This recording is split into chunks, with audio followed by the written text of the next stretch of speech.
For today's video guys, papakita ko sa inyo kung paano kinamada yung mga container dito sa pier. So bago ko simulan, mag-intro muna tayo.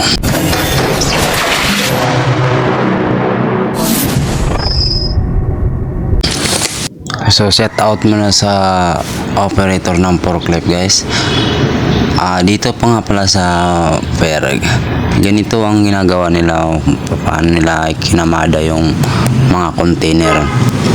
So kailangan pag ikay driver ng forklift, kay veterano, kaya so panoorin nyo ang mga ginagawa niya kung paano niya to pinubuhat. Itong forklift na to nagkakaiba to guys.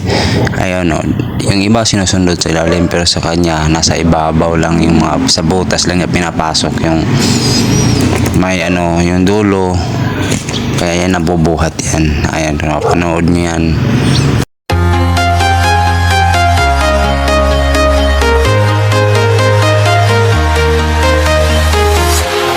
Walking alone, the streets are empty.